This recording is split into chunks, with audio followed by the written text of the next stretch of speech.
Hey, good morning. I'm Dr. Stites, Chief Medical Officer here at the University of Kansas Health System. Today, in Open Mics with Dr. Stites, we get to have one of my very favorite shows. We've gathered 10 Chief Medical Officers and infectious disease specialists from across the metro and across Kansas, including myself and Dr. Dana Hawkinson. It's been 4 months since we've had a status report on COVID, so we'll look at that. We're going to see what flu and RSV numbers are looking like. And we're going to help prepare to observe 4 years now of living with COVID. After we hear from our physicians, we will open this up to reporters in the community for any questions. Members of the community should put their questions into the chat feeds in Facebook, YouTube, and the X platform, or email us at the Medical News Network at kmc.edu. Alexis Del Cid will monitor those feeds for those questions. Let's get started. Across the country, according to this COVID data tracker from the CDC, you can see the trends for the positive tests, emergency visits, and hospitalizations, and they all appear to be trending down. And after rising for the past month or so, the trend for COVID deaths is down. Now, here's a look at the national picture in this current heat map from the New York Times. You can see this looks a lot different than it has the last few Januaries. There just aren't very many hotspots, which is awesome. There does appear to be one out in Las Vegas, Nevada. Oh, wait, that's the Chiefs colors. All right, let's bring in Dr. Dana Hawkinson, Medical Director of Infection Prevention Control here at the University of Kansas Health System. Doc Hawk, what are the numbers looking like? Yeah, well, so we had a little dip in the numbers, which was good, but this week we unfortunately went back up as far as our COVID positive admissions. I think we had gone down to 16. We're at 23 active this week, still not of where we have seen our recent peak of 33, but again, 23 active inpatients. But overall, based on our data from last week, we have seen a decrease in admissions for both COVID and influenza, but also RSV as well. So overall, I think the respiratory virus season right now is a lot better. Seems to be decreasing. Circulation of the virus in the community seems to be decreasing. Hopefully those trends and those numbers continue. You know, it is nice to see that. It is a better story than last year, and certainly the year before that and the year before that. I mean, as we approach the 4-year mark, you get the feeling this is waning just a bit.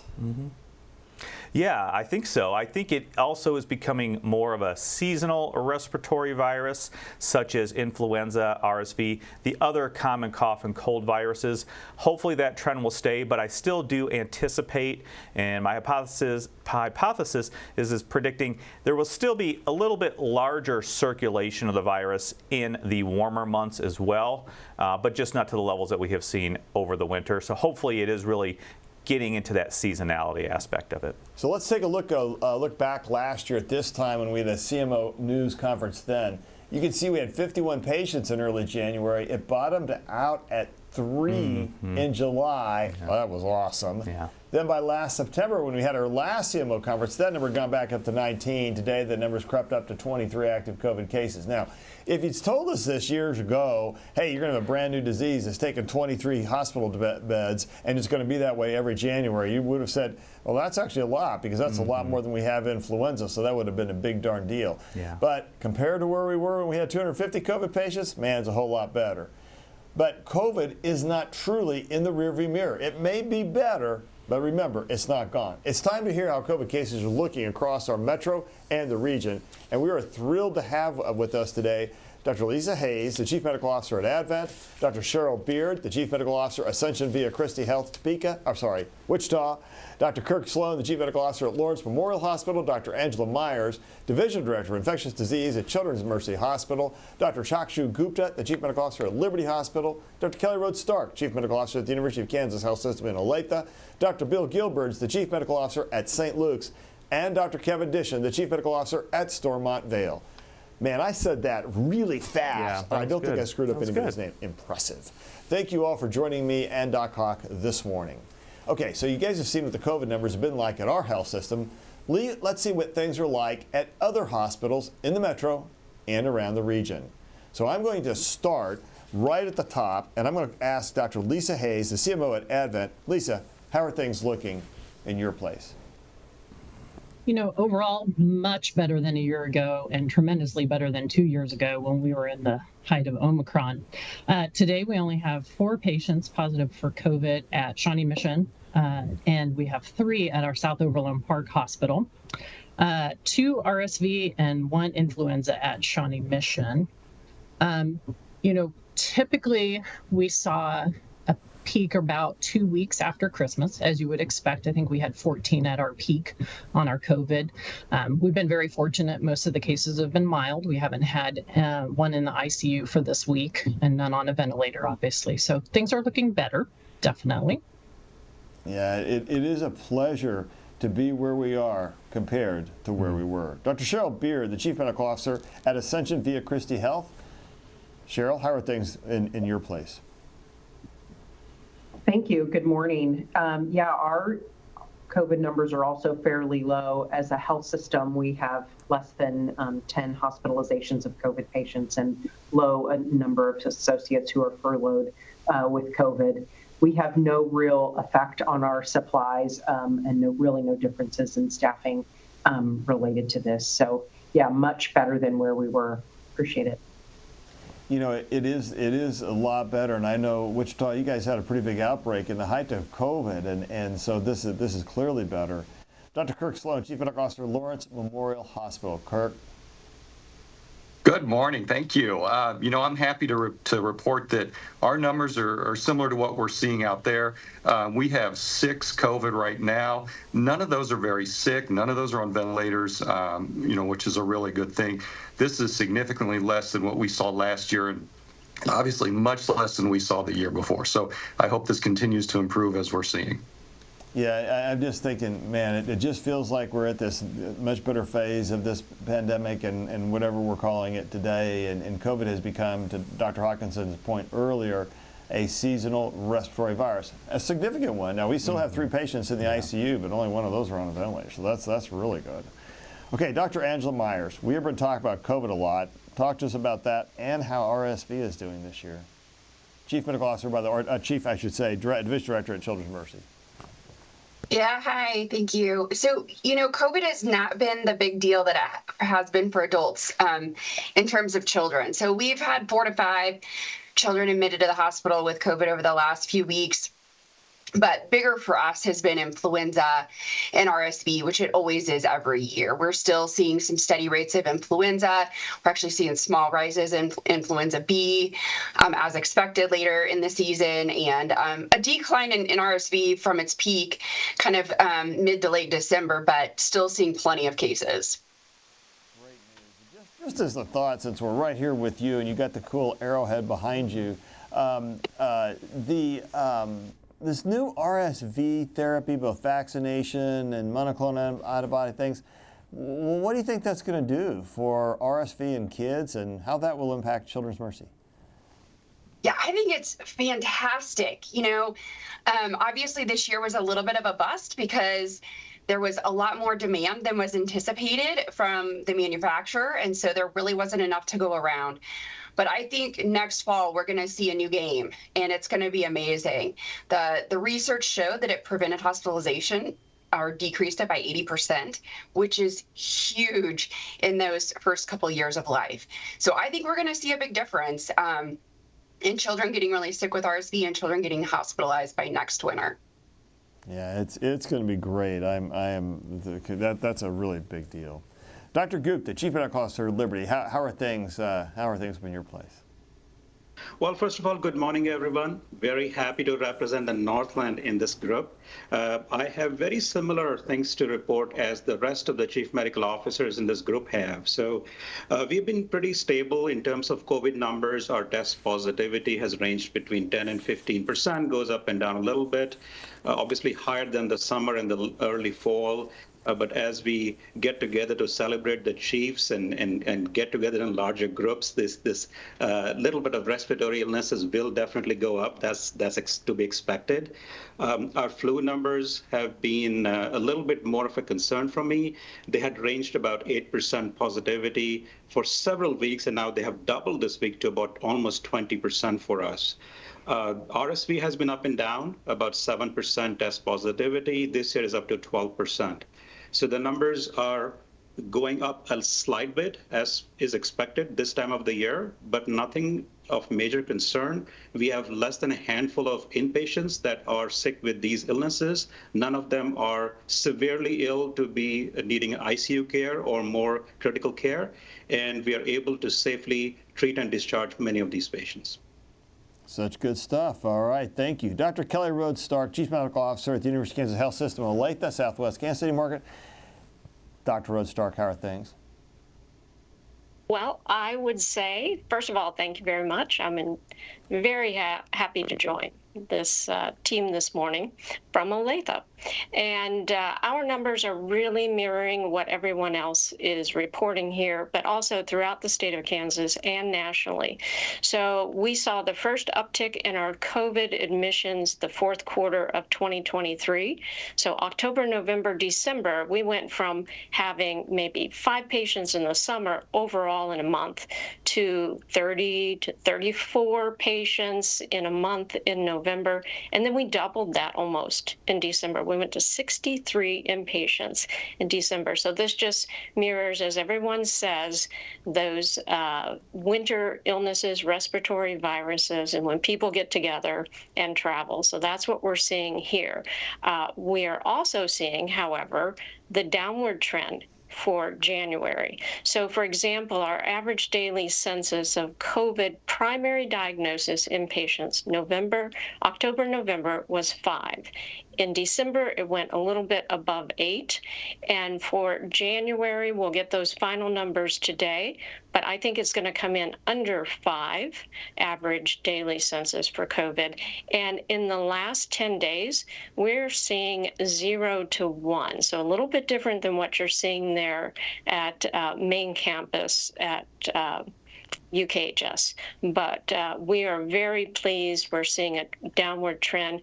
We have not seen as much RSV as far as needing hospitalizations, single digits at the most, 1, maybe 2 per month for the fourth quarter. And the same thing for influenza. It is interesting, though, our outpatient positivity rate, if we look at the clinics when they're testing for these viruses, you see the same thing. So COVID in October, 9%. November it went up to 13% positivity, and in December it was 16%. And very similar things with flu and RSV. You know, it is good news to see the decreases. And let's check in with Dr. Bill Gilbert, the Chief Medical Officer at St. Luke's. Bill, how are things in your place? Good morning, everybody. Across the 4 Metro St. Luke's hospitals and the 4 critical access hospitals, we currently have 20 active COVID cases. 2 of those are in the ICU and 1 is on a vent. We have 17 active influenza cases, 1 on a vent, and 5 RSV cases that are in the inpatient side. On the outpatient side, like everyone's saying, we're seeing COVID, influenza, and RSV. The CDC reported that the COVID-19 in the wastewater, although those levels are decreasing, they're still higher than they were this time last year or last summer. So we're paying attention. You know, and we're going to come back to that point. I want to talk about that after we check in with Kevin Dishman. But I do want to talk about this difference and discrepancies from what we see in the past around some of the wastewater testing. Dr. Kevin Dishman is Chief Medical Officer, Stormont Vale Health. Kevin, how are things? Well, first of all, thank you and good morning. I would echo what all my colleagues have said. You know, we're really, I think, lining up for the triple challenge that we're going to see going forward, which is RSV, influenza, and COVID-19, all being things that we're going to be challenged with in the future. I don't think any of those things are going away, and so we're emphasizing the importance of prevention, continuing to do those things which we learned were so important during COVID, hand washing, hygiene, and using common sense. We did see a notable increase in respiratory viruses across the spectrum during the holidays, as would be expected. We have seen the same decrease as everyone else, with about 7 to 10 on average in the hospital with COVID at this point. But equally important, we're seeing another third of RSV and another third of influenza. We have seen, as Angela mentioned, that we have a significant decrease in RSV this year in our pediatric population, and I think that's attributable to what we're seeing with monoclonal antibodies and better prevention in those areas. So basically seeing the same thing that all my colleagues are across the area. You know, let's get back to that thing. I think it's an important point here in the midst of this public health crisis still is that wastewater testing shows a rise in some of the, and it's been high for a while, yet admissions are down. Kevin, what do you think? Well, I just think we're seeing a spectrum of disease, and we're not seeing as that this is as intense of a form of the virus as we have seen in the past. And it's as we said throughout the last 4 years, this is just going to become part of a respiratory virus that we have to face going forward in the future. And hopefully what we're seeing is that the response to it is less intense. But I think it is becoming more prevalent in our society. You know, that's my sense, Hawkeye, is that between vaccination and recurrent infection, we're just in a better place than we were. Mm-hmm. Yeah, absolutely. This, infection, really this disease, especially the severe and hospitalized patients, really continues to be more of a disease of those most at risk. And was actually just looking at a study in the last couple days, about those people most at risk, and it looked at Paxlovid. We still have one more tool that we can utilize probably more, and they estimated that we could save up to 850,000 hospitalizations and over $170 billion in savings if we had better use and expansion of Paxlovid, especially for those most at risk as well. Yeah, I think it's always important to remember we do have therapy. Yep. Now, there have been at least 4 states that have reinstituted mask mandates amid a rise in COVID. Bill, have you guys thought about that at all when things are starting to rise? Did you tease that idea out at St. Luke's? We have talked about it, but at this point, we have not changed our policy as far as masking. Certainly, if we have a positive COVID patient, we expect everybody to mask around that individual or someone that's suspected COVID infection, but we are not doing mandatory masking. That said, we do have a number of clinicians and nurses that mask routinely as their personal choice.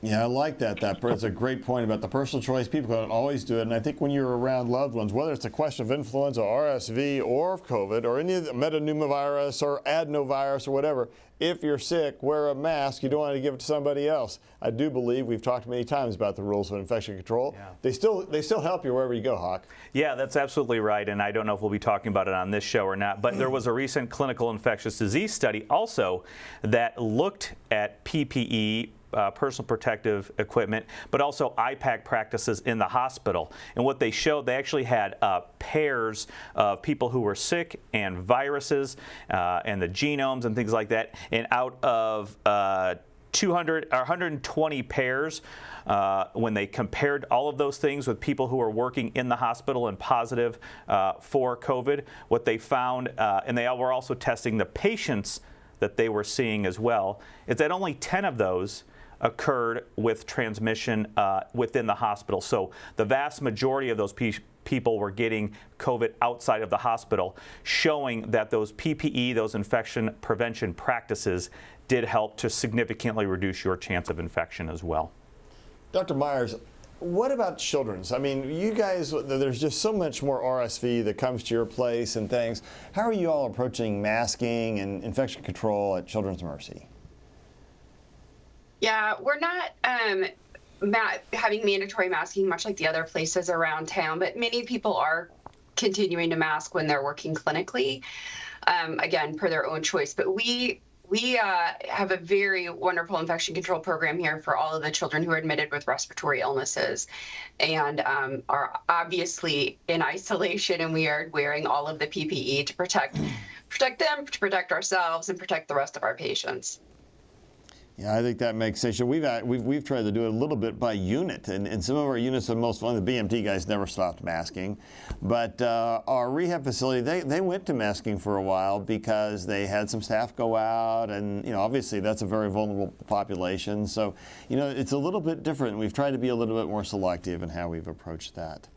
I wonder, one of the things I know in the height of COVID, we had that mission control app that showed how difficult it was to do with around transfers. Dr. Cheryl Beard is a CMO there at Ascension Via Christi in Wichita. Cheryl, are you guys still seeing the same struggles around the transfer centers and getting patients into beds, et cetera? I know we still are having that problem because of just a lot of patients in beds. Yeah, so we are staffed to the ceiling with patients, and so it is difficult to take some of those transfers. We do our best to take those phone calls and try to manage them. For some of our programs, we don't go on diversion for burn as an example, that we really try to accommodate our regional hospitals with transfers in. Yeah, it is a big deal, I think. And so, Dr. Hayes, supply chain, let's hit on that. I think you mentioned that the supply chain is a lot better than it was, but we saw some real shortages for a while. Even the meds appear to be easing. We don't see it. For a while there, we were running out of things like Versed or Propofol, and that seems to have really gotten better. I would say overall it's much better. I still hear occasionally of shortages. Like I know that there's a shortage on Rogam for pregnant individuals who are Rh negative. I also know, I think we had a shortage of lorazepam recently. So it just seems to be hit and miss here and there, but it's definitely better than it had been a year ago. Yeah, I thought you said Rogaine there for a minute. I thought I was going to lose even more hair. Oh, wait, I've already lost my hair. I think I'll be on help on that one. So if we talk about things in a community like Lawrence with all the students and things of that nature, Kirk, any changes you're seeing in the student population? I'm betting it's kind of behavior back to normal at the University of Kansas. Yeah, I think things have really headed back to normal. I think, a lot of us have had our fill of the pandemic and the changes that brought. And so people are heading back and acting the way they used to be. I'm hoping that they're a little more cognizant of the risks out there, and especially when it comes to COVID and those types of things. But, it's lucky and it's rare for us to hospitalize students because they're young and they're otherwise healthy. I think they have that going for them. Dr. Gupta, I believe that you're a pathologist by training, and one of the things a lot of people are trying to figure out is what is going on with long COVID. Have you had the chance to take a look at that and think about that from the anatomic pathology viewpoint, and what are we seeing? Well, that's a little bit of a complicated question for this group, but yes, so there is a lot of long COVID going on, and there's a multifactorial etiology to long COVID.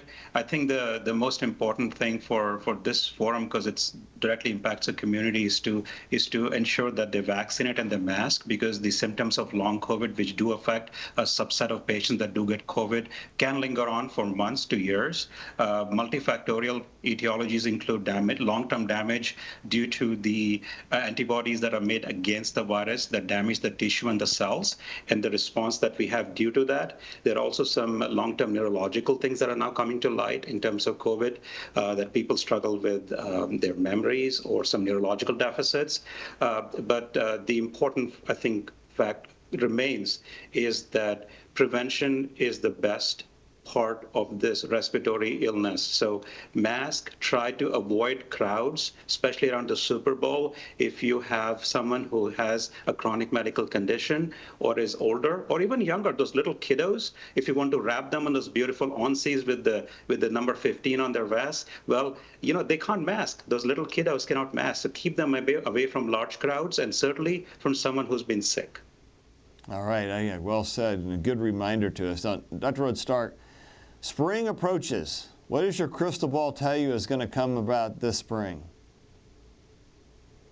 I think we're going to see the downward trend that we have seen last year, particularly here at our hospital. And, I just wanted to say, we've talked about how it seems that vaccines and the immunity just from infection and reinfection have decreased the severity of COVID, which is a wonderful thing. But we also have to remember, we have to continue to educate our patients and their family members that we do still have those high-risk patients. I live in the world of oncology here at the Cancer Center. I'm a radiation oncologist.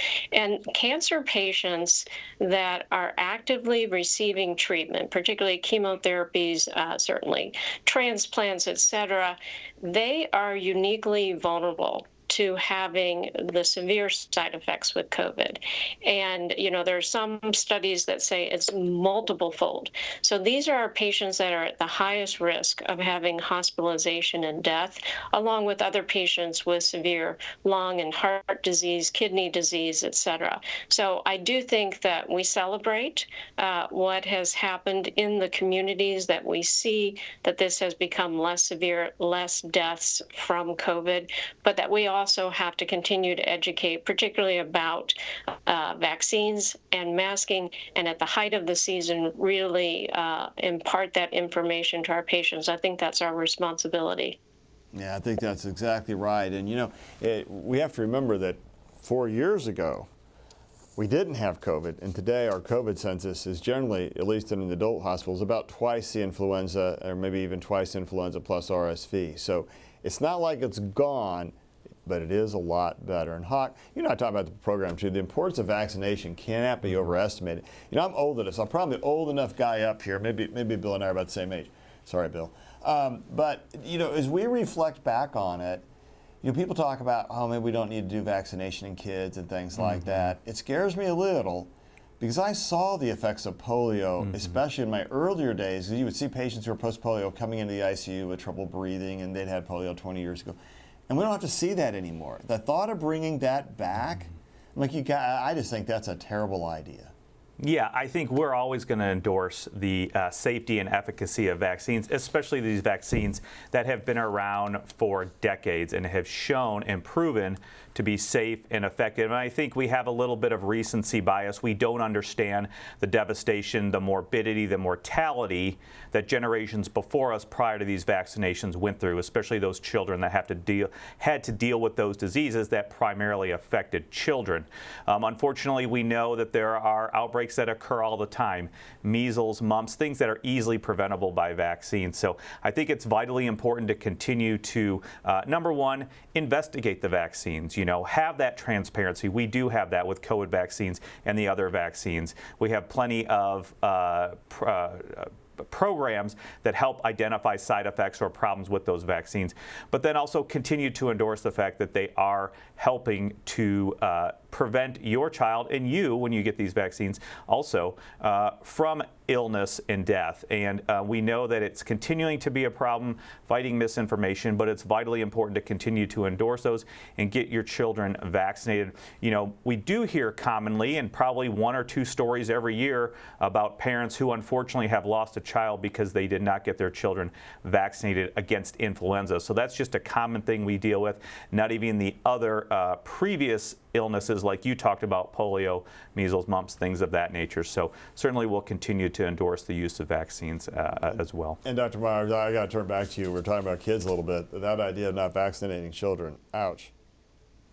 Yeah, so Steve, I'm so glad you mentioned this, because we just recently had an adult with measles in the community who exposed young children who were too young to be vaccinated, and we needed to try to provide post-exposure prophylaxis to those infants. Unfortunately, then we were unable to get IMIG because we had some pretty severe weather and it was unable to be flown here on time. So there are a lot of issues around not getting vaccinated and making sure that we are protecting the youngest ones in our community. Yeah, I think that's right. I think Hawkeye said exactly right. That recency bias, we forgot how bad it was because we haven't had to live it. I've been here long enough. I had to live the side effects of patients who'd had polio in the 30s and 40s, and I got to tell you, you don't want to do that again. That is a mistake. I'm going to turn to Alexis Del Cid and see what questions have come in from community and/or reporters today. We have plenty of questions coming in from the community. Sharon Chapman Whitlaw wants to know if the RSV vaccine will be yearly, like the flu vaccine, or if it's going to be one of those shots that you get once and you're done. Dr. Myers. So the RSV monoclonal antibody is given one time for all infants under the age of 8 months during their first RSV season. Those infants that are high risk related to congenital heart disease or other issues are able to then get a second dose in the second season. And Hawkeye for adults, what do you think? It's over 60 now, but man, I think there's need under 60. Yeah, right now I believe the data supported a 2-year interval of getting it. So I think that's what the recommendation is at this point. If you got it, I think it does have activity through 2 RSV seasons. So I can do that. I'm going to just do it every odd year because let's face it, I'm odd and it works, Alexis. You're unique. Yeah, Dr. that's true Stites. too. You're not uniquely odd. Yeah, You're our favorite character. And we love you. Yeah. A question from Amy Handelman Bennett. Amy wants to know, what are you seeing, or are you seeing vaccine reactions? Because Amy writes, I'm 3 years since my second vaccination with my intractable migraines. I know my neurologist has tried everything. Thank you for all you are doing. Kevin, I've not seen that type of complication. I know people have different thoughts about that, but I'm just, vaccination in general is pretty safe. I don't know about migraine specifically.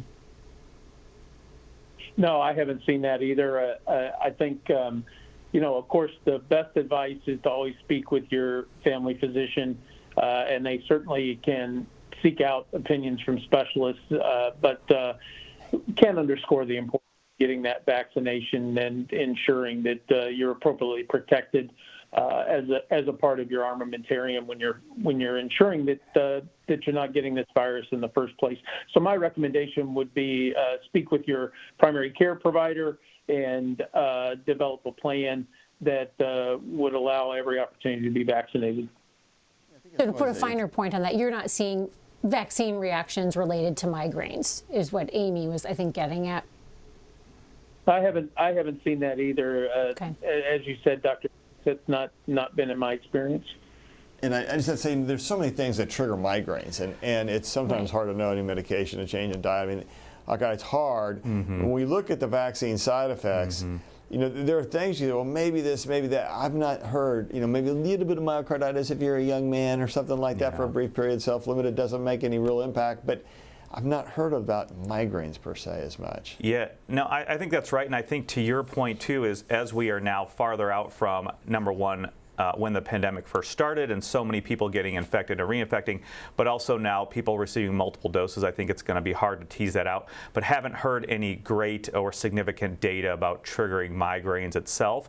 What we do know is that it can help reduce your risks of other problems. Number one, with infection, which we know causes a high rate of blood clots and other complications. Recent study from the VA that showed those people that were at highest risk, meaning older age, but also they looked at people who had end-stage renal disease who are on hemodialysis, and actually receiving the vaccine helped reduce their risk of blood clots when they did get infected as well, probably by about 50%. So again, more benefits than risk and safety events, but we'll continue to evaluate safety events. It's interesting. I've talked to some patients who said, well, I got the vaccine, it caused that. They'd also gotten COVID, but they chose to blame the vaccine, and the reality is it's probably more likely to be part of long COVID. Alexis. To that point, when I got COVID, I had horrible headaches from the COVID, and I had been vaccinated. Okay, Marie has a question about babies getting vaccinated. Marie wants to know, are you recommending babies get this vaccine? It says 6 months and up. I'm a new mom, and I'm apprehensive about vaccinating my newborn. What would you tell Marie? Well, Dr. Myers, you're the person to answer that one for sure. Okay. Yes, Marie, absolutely. I understand the fear of being a brand new parent and thinking about getting all of these vaccines for your children. But here's what I will tell you. I know you want what's best for your child, and I promise you, so does your pediatrician. And all of the vaccines that we give in that first year of life have been shown to be safe and effective. And when given together, we do the best job of protecting your child as soon as possible. So we always recommend that we do them on time as they're recommended, so that we can get your child the best amount of immunity as early as possible. Steve wants to know, for some clarity, are you recommending a spring booster then in 2024? Yeah, what is the clear recommendation? Yeah, Dr. Hayes, I think the recommendation for most patients has been once a year now, and not a spring booster unless you're immunocompromised. Was that what you're seeing too, Dr. Hayes? Yeah, I haven't seen any recommendations that would say twice a year, but I'll defer to the infectious disease specialists on that one.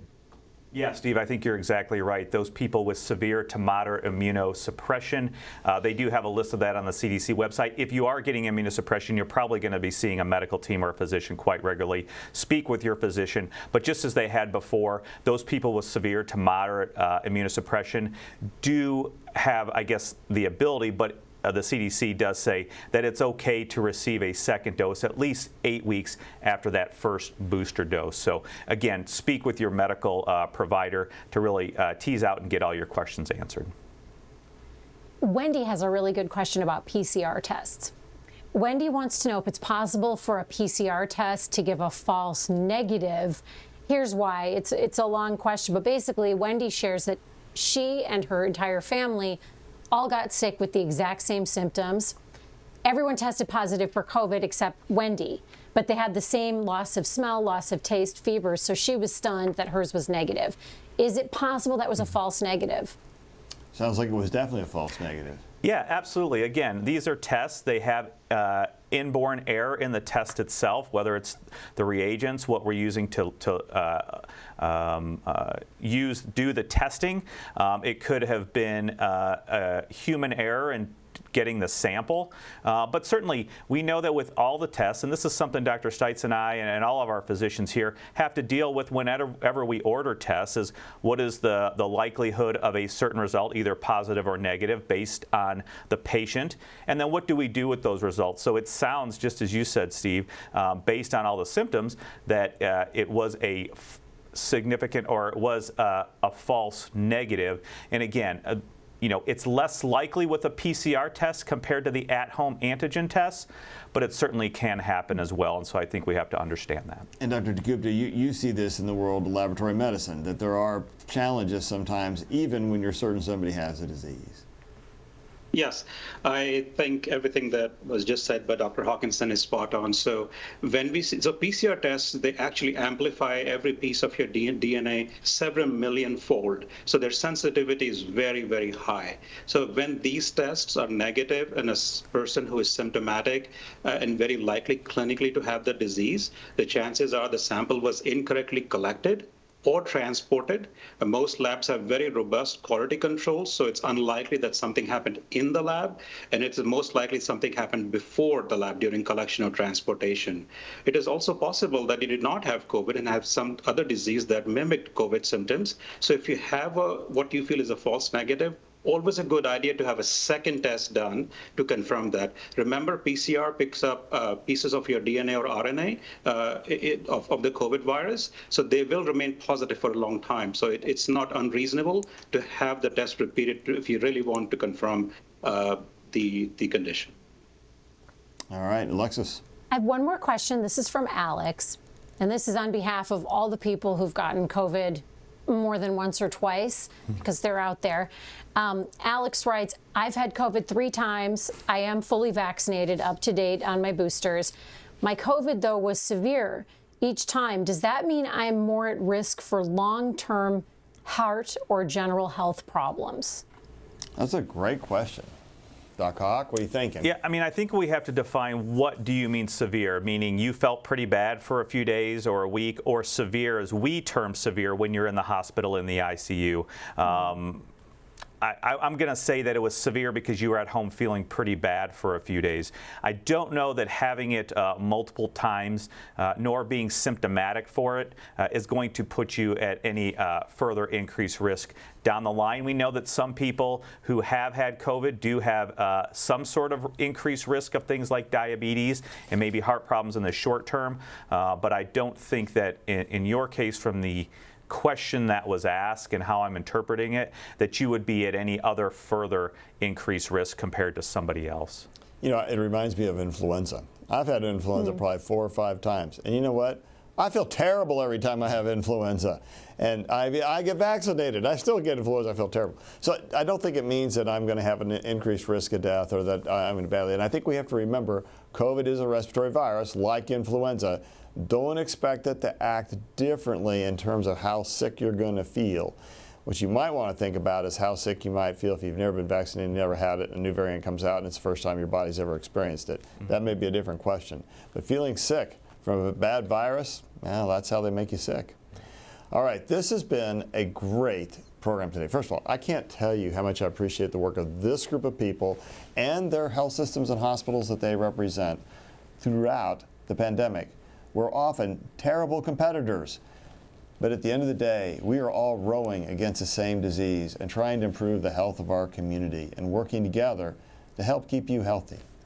And that is the heart of medicine.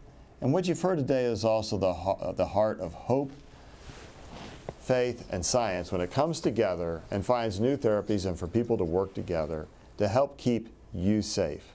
We'll check in again in a few months and see how things are going around. But I do want to say a great thank you to all our chief medical officers, infectious disease experts, and others who've been on this program today. We are committed to your public health. We're committed to keeping you healthy. And we look forward to seeing you the next time we gather again. Thank you. It had been 50 years since a Kansas man had been to see the doctor. He made an appointment, finally, because of his dog. I'm Alexis Del Cid on the next All Things Heart, how man's best friend led to a life-saving diagnosis and treatment. Subscribe to our morning medical update and open mics with Dr. Stites podcasts. Now, everywhere podcasts are available.